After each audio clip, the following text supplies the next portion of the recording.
El capítulo 7.1 hemos visto la semana pasada y ahora vamos a seguir con el pasaje que continúa. Voy a dar lectura desde el 7.1 y vamos hasta el final del capítulo. Así que, amados, puesto que tenemos tales promesas, limpiémonos de toda contaminación de carne y de espíritu, perfeccionando la santidad en el temor de Dios. Admitidnos, a nadie hemos agraviado, a nadie hemos corrompido, a nadie hemos engañado. No lo digo para condenaros, pues ya he dicho antes que estáis en nuestro corazón para morir y para vivir juntamente. Mucha franqueza tengo con vosotros, mucho me glorío con respecto de vosotros.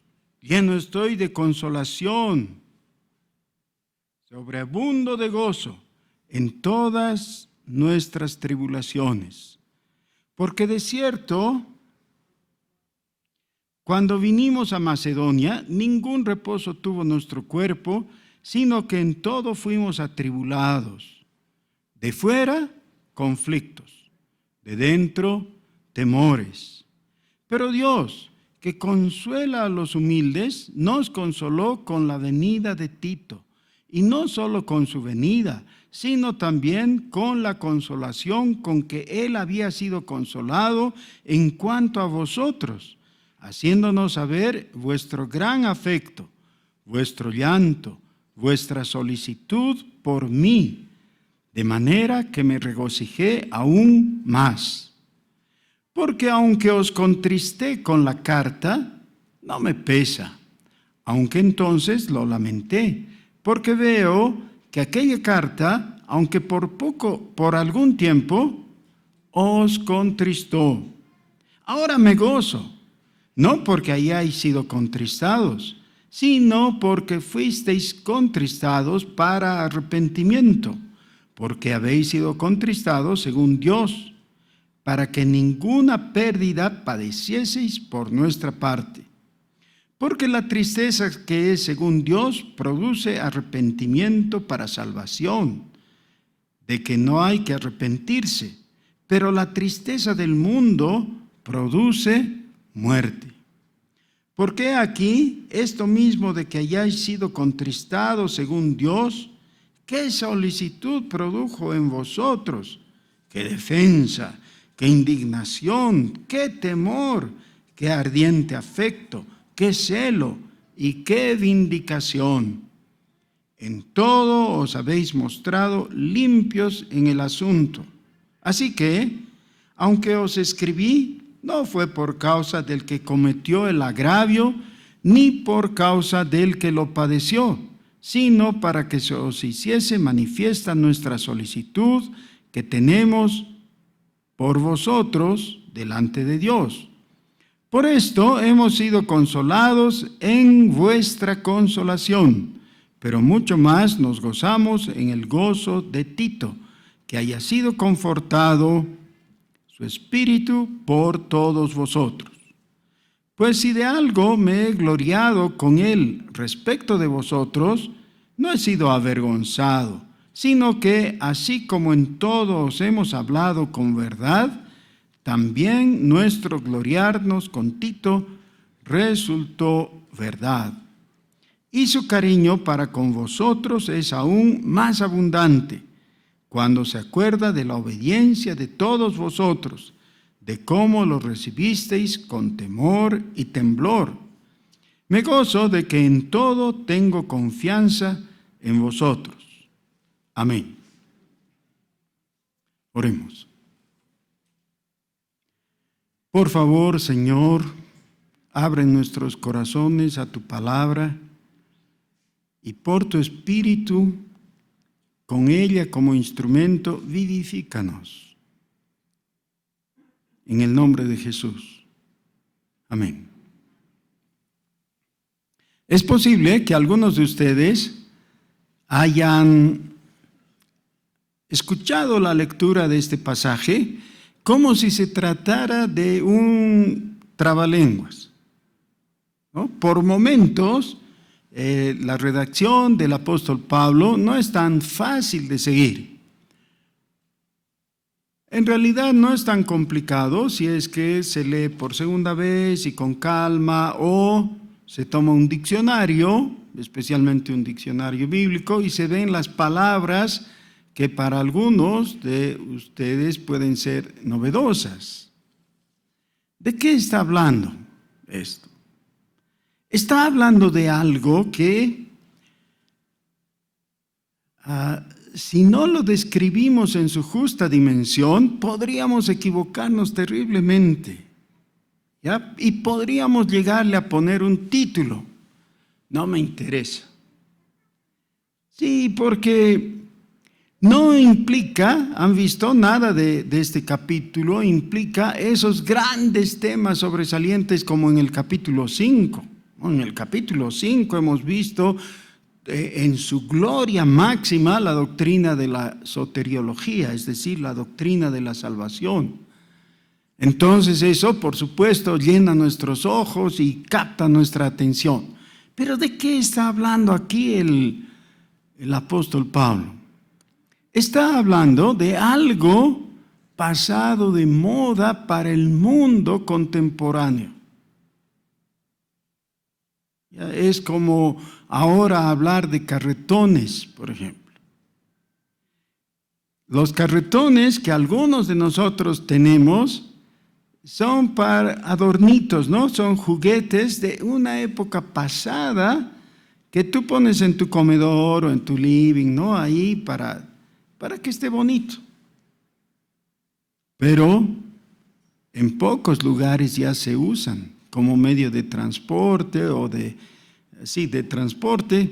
Ya es algo que ha pasado, es de otra época. Y así parecería esto. Bueno, ¿qué es?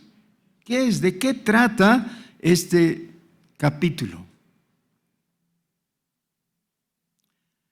De la relación estructural que existe al interior de la iglesia. ¿Por qué? En el espíritu del mundo que ha permeado, que se ha infiltrado en la iglesia, la tendencia es mirarnos unos a otros o mirarnos a nosotros mismos como individuos que se ponen de acuerdo para hacer algo juntos, generalmente adorar a Dios, y ahí termina la relación. ¿Ya? Por ejemplo, si estás con un pariente tuyo caminando por la calle y encuentras a alguien de la iglesia, lo saludas amablemente y tu pariente, tu hermano te dice: ¿quién era? ¿Cómo lo conoces? Y tú dices: sí, no, es solo un hermano de la iglesia. Como diciendo, es alguien a quien he aprendido a reconocer después de un tiempo de estar juntos y ya. ¿Pero qué sabes de él? No mucho. Porque nos hemos acostumbrado a que la iglesia resulte ser una especie de club cúltico. Es decir, juntos podemos realizar el culto, entonces juntémonos. Pero una vez cumplido ese cometido, lo demás desaparece. Y el ser hermanos se ha convertido solamente en un apelativo, es decir, en una manera de dirigirte a la otra persona. ¿Ya? Como no sabes si es licenciado o doctor o ingeniero o algo, entonces le dices hermanito, ¿no? Y ya con eso está. Y todos entramos en la categoría de hermanitos y hermanitas, y eso es. No es eso lo que está en la mente de Dios. En la mente de Dios, la iglesia es un cuerpo. Un cuerpo compuesto por diferentes órganos, partes del cuerpo que son orgánicas, que componen el cuerpo. Eso está descrito en varios lugares, pero especialmente en 1 Corintios capítulo 12. Dice, somos miembros los unos de los otros. Entonces, no somos vecinos. Somos vecinos como con los otros que viven en el barrio, ¿no? Ahí somos vecinos. No somos compadres, etcétera. No tenemos cualquier otro tipo de relación. No, en espíritu estamos vinculados tan estrechamente que somos miembros los unos de los otros. Y la Escritura dice que cuando en un cuerpo un dedo es aplastado por el martillo, por ejemplo, todo el cuerpo se duele. Participa del dolor. Y hay emergencia en todo el cuerpo, porque ese dedo ha sido golpeado. Y así debiera ser. Entonces, nuestra visión de la iglesia tiene que cambiar y tiene que ajustarse a la Escritura. ¿En qué aspecto está propuesto esto? Bueno, en esta situación concreta, el apóstol dice, yo como fundador de la iglesia de ustedes, de los Corintios, tengo una especie de paternidad. Y eso lo va a discutir más ampliamente más adelante. Pero por lo pronto estoy dándoles como un antecedente. Y por tanto, de vez en cuando, lo que me corresponde y debo hacer es disciplinarles. Y entonces, claro, felizmente están con barbijo porque pueden sonreír sin empacho, ¿no? ¿Qué? ¿Disciplinarme a mí? Y algunos dicen, yo ya tengo edad para ser abuelo, ¿cómo me van a disciplinar? O los más jóvenes dicen, no, eso ya es pasado de moda, ya el concepto mismo y la idea de que me disciplinen, eso está fuera de lugar. Y ahí renace o revive nuestro mexicano. ¿Se acuerdan que tenemos todos un mexicano adentro? ¿Qué dice el mexicano? Eso es, a mí no me nadie. Ese es típico dicho, ¿no? Porque cuando alguien quiere tomar autoridad sobre nosotros, entonces nuestro mexicano se opone y decimos, no, yo ya soy adulto, ya soy maduro, nadie se atreva a querer disciplinarme porque entonces se las va a ver conmigo. Ahora, recuerden que hemos dicho que las 2 epístolas a los Corintios posiblemente son la primera, realmente la segunda, quiere decir, había una previa. Y la segunda, que así figura en nuestras Biblias, posiblemente ha sido la 4ª epístola escrita por Pablo. Significa que la primera y la segunda, o la primera y la tercera, se han perdido. Pero como hay referencias a ellas, sabemos que han existido. Nunca han entrado a conformar el canon por esas cosas que Dios en su soberanía permite. Así que tenemos para nosotros 1 y 2 Corintios, que posiblemente han sido 2ª y 4ª de las que escribió Pablo. En medio de eso, también habían epístolas de los Corintios hacia Pablo. En algún caso, respondiéndole o en muchos, consultándole por diferentes cosas que el apóstol ha ido respondiendo y de las cuales tenemos algo de los rastros que nos ha dejado. Ahora, el hecho es que se sabe por esta referencia y algunas otras más, algunas pinceladas que existen en el Nuevo Testamento, que en algún momento la autoridad del apóstol Pablo fue puesta en duda por los corintios o por agentes externos que llegaron y que cuestionaron porque decían, al fin y al cabo, el apóstol ha sido un perseguidor de la iglesia.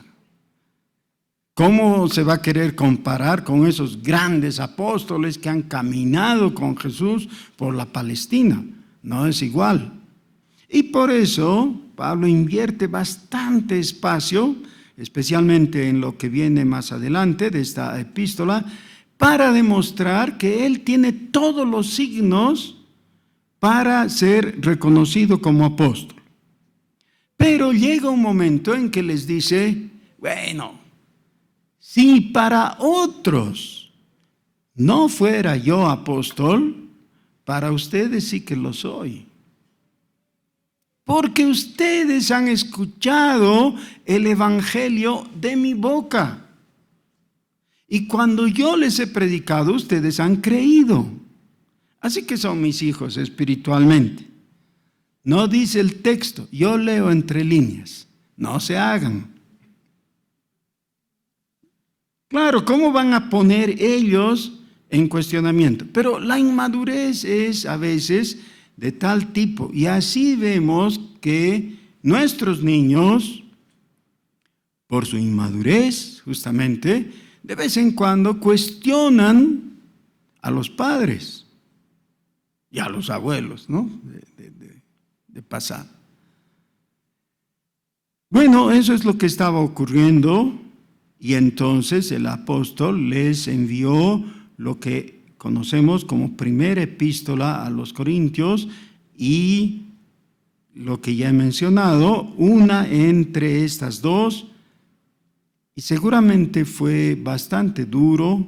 También se sabe de un viaje que hubo entre estas dos epístolas en que el apóstol tuvo que hablarles claramente y decirles, muchachos, hay que portarse bien. Eso de ser cristiano es ser beneficiario de la gracia de Dios, pero no significa hacer lo que uno quiere. Posiblemente el mundo en el que le tocó vivir al apóstol, que era un mundo cambiante, un mundo que se estaba adaptando, y especialmente el ser pagano inicialmente y luego pasar a ser cristiano implicaba un cambio radical. Para algunos de ellos significó una gran pérdida. Dejaron su posición cómoda y ventajosa por la fe en Jesucristo. Así que la adaptación a este nuevo nivel, a esta nueva forma de vida, ha sido difícil. Por eso se ha escrito el Nuevo Testamento. Es decir, el Nuevo Testamento responde a la necesidad de responder a la pregunta que es, ¿cómo vive el cristiano?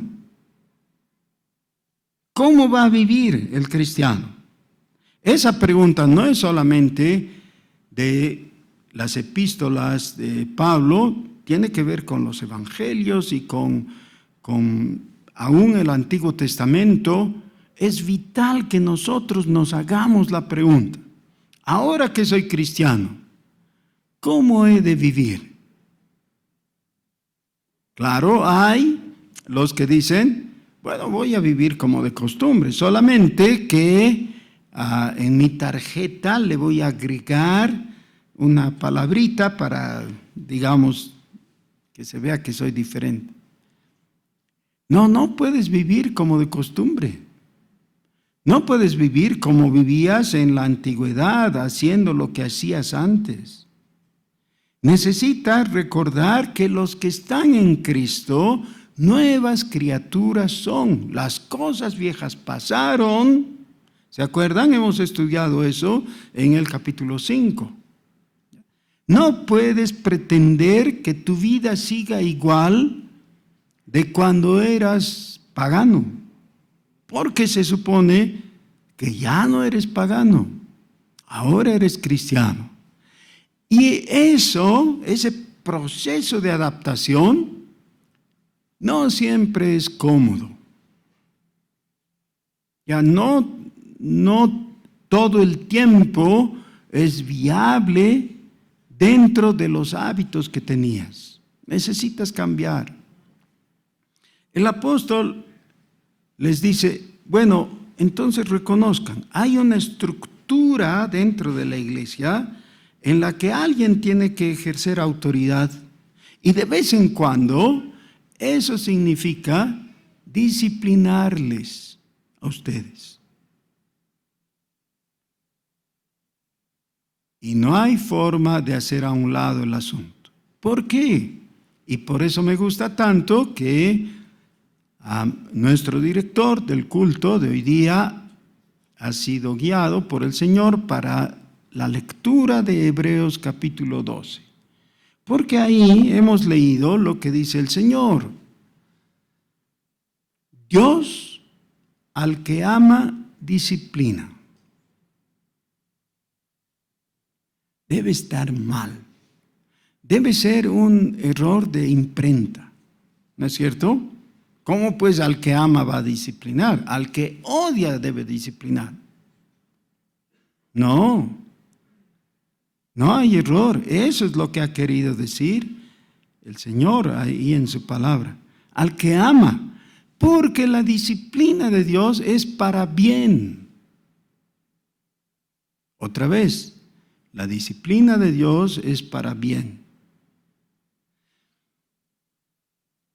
¿A quién le gusta ser disciplinado? Por favor, levante su mano y vamos a saber que hay un mentiroso entre nosotros. A nadie pues le gusta. No nos gusta. No, tendríamos que ser medio masoquistas o algo así, si andamos pidiendo, no, dame un chicote, porque físicamente esa es la disciplina. No nos gusta. Repelemos eso por instinto. Y solamente podemos apreciar la disciplina después de que ha pasado. A veces vemos el fruto y nos alegramos y decimos, qué bien, me dolió, pero valió la pena, aprendí. Pero no todo el tiempo reaccionamos bien. De vez en cuando preferimos desafiar a la autoridad y salimos perdiendo. Porque parte fundamental en el extremo profundo del cimiento de la vida cristiana está el requerimiento a la humildad o de la humildad. No se puede ser cristiano sin ser humilde. Ahora, tanto así que casi es una condición para ser cristiano. Vean ustedes, el Señor Jesús dice, entrad por la puerta estrecha. La puerta estrecha, nosotros podríamos pensar que es solamente una puerta en la que hay que pasar de lado. No, eso también. Pero además era una puerta bajita, por la cual solo podías pasar si te inclinabas.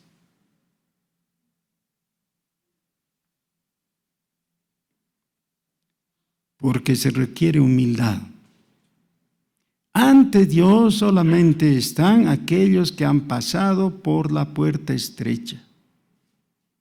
Como veo ojitos de duda en lo que he dicho, eso está en Mateo 7:13, por si acaso. Ya no me estoy inventando. Pasad o entrad por la puerta estrecha. porque ancha es la puerta y espacioso el camino que llevan a la perdición, y muchos son los que van por él. Pero estrecha es la puerta y angosto el camino que llevan a la vida. Eso implica la necesidad de disponer nuestro corazón en humildad a recibir la exhortación y la disciplina cuando es necesario, cuando es necesaria. El apóstol está diciendo: yo no me he aprovechado de esa posición en la que tenga que ejercer disciplina sobre ustedes, y por tanto puedo afirmar que no hemos agraviado a alguien, no hemos corrompido, no hemos engañado. En una ocasión, después de una batalla en que el ejército de Napoleón, inferior en número, obtuvo victoria sobre un ejército inglés, el oficial, no era el principal, pero uno de los oficiales británicos que había sido tomado prisionero, fue invitado a la mesa de Napoleón en su tienda de campaña. Ya la batalla se había definido y el prisionero estaba siendo invitado a comer con su vencedor. El oficial británico, en un momento de charla, le preguntó a Napoleón: ¿cuál es su explicación? ¿Cómo es que menos soldados franceses obtuvieron victoria sobre más soldados británicos? Y se atrevió a anotar: nuestros soldados son mejor entrenados que los de ustedes. ¿Por qué nos han ganado? Napoleón le dio una explicación. Tal vez era la correcta, es muy posible. Le dijo: lo que pasa es que cuando un soldado francés entra en batalla, lo hace con convicción porque tiene dignidad. El soldado británico muchas veces, antes de entrar a la batalla, ha sufrido azotes y no tiene ya la dignidad de un luchador. No quiero entrar en discusión con los que leen historia profundamente y todo eso, y yo no estoy seguro si ese dato es real, la historia, pero me parece muy interesante. Vean ustedes que la dignidad necesita ser preservada. Cuando estamos hablando de disciplina, no estamos hablando de la pérdida de dignidad en alguna forma. Estamos hablando que con dignidad aceptemos que hemos fallado y nuestro castigo. Dice el apóstol: a nadie hemos agraviado. Uno de los problemas grandes en la iglesia evangélica, no digo en esta congregación, en la iglesia evangélica en general, es que por alguna razón parecería ser que las personas se vuelven más sensibles a lo que vulgarmente se dice: mírame, no me toques. ¿Han oído? Es decir, que ya no pueden admitir ni un pequeño roce, si alguien no les ha hablado bien, o a veces tenemos quejas como que yo pues ya soy mayor, ¿cómo este mozalbete no me saluda? ¿No? Es decir, él tiene que pagar tributo ante mí. Y si no lo hace, ya no vengo, ya no participo. Bueno, pero ¿No habíamos dicho que había que entrar por la puerta estrecha? Es decir, adoptar la actitud de humildad.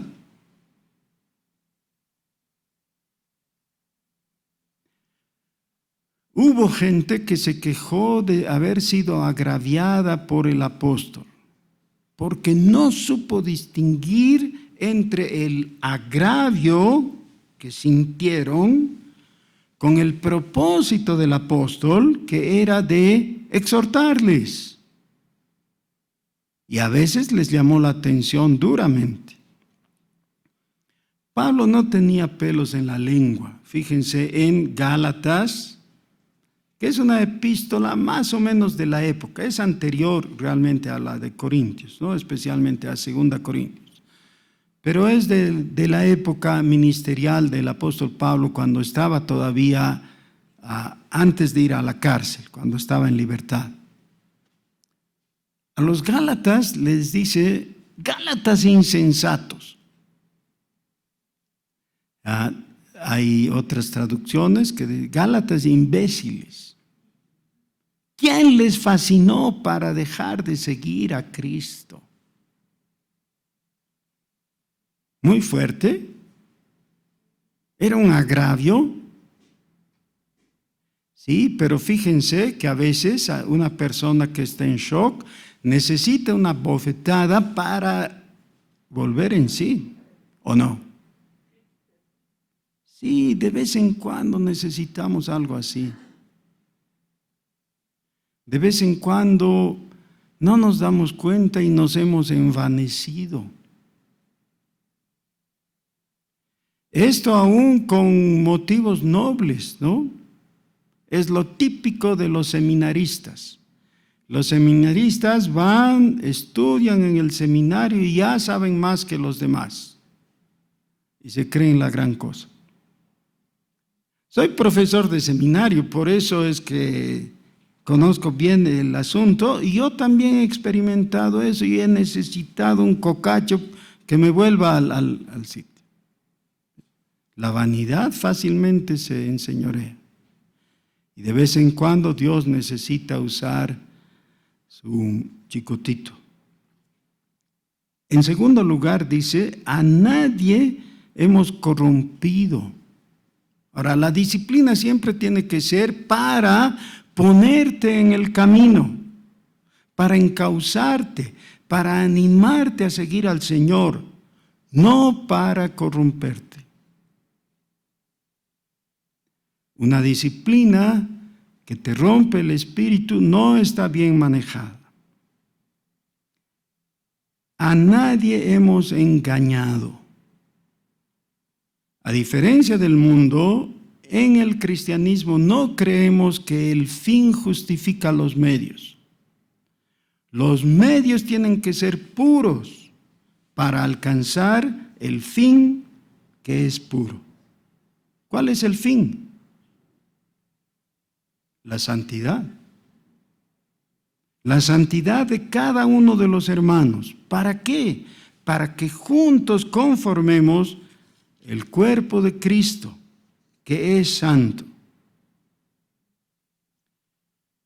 Dice el apóstol, ya he visto que ustedes en realidad han actuado bien después de la disciplina. Han mostrado gran diligencia en preocuparse por mí y mi equipo misionero. Se han arrepentido y han manifestado la tristeza correcta después de haber sido disciplinados. Dice, la tristeza según el mundo es para muerte. La tristeza de la disciplina cristiana es para vida. Si ustedes han tenido el tino de apreciar la disciplina, han absorbido y han respondido bien, ¡qué bien! Entonces yo he sido consolado, dice él, con la consolación con que ustedes fueron consolados. Es muy interesante que así comienza la epístola. La segunda epístola a los Corintios habla de la consolación que podemos tener en Cristo. Hermanos queridos, somos cristianos por haber recibido la gracia de Dios. Debemos vivir como cristianos según los cánones de esa gracia, no haciendo un dibujo libre, no estableciendo nosotros las pautas. Después de este tiempo de la cuarentena, aunque seguimos en pandemia, hemos notado que todo en nuestra vida ha ido cambiando. Nos hemos tenido que ajustar a nuevas circunstancias. Algunos han utilizado esto para bien. He oído de una persona que dice: he aprovechado el tiempo de poder quedarme en casa y he hecho un diplomado. Con el régimen anterior no podía estudiar, pero gracias a que he podido quedarme en casa ya tengo un título más. Bueno, qué bien, ha capitalizado la oportunidad. Pero junto con eso, también la oportunidad ha servido, en algunos casos, para decaer en la vida cristiana. Algunos hermanos tenían la sana costumbre correcta de participar del culto cada domingo. Bueno, y por esas cosas de la televisión y el cable y el internet y el Facebook y todo lo que hemos usado, resulta que ahora se han acostumbrado a participar del culto en pijama. ¿Pero acaso no es con el mismo Dios con el que nos encontramos? ¿En pijama? Ah, sí, dice, pero Dios ve mi corazón, no ve mi pilcha. Ah, bueno.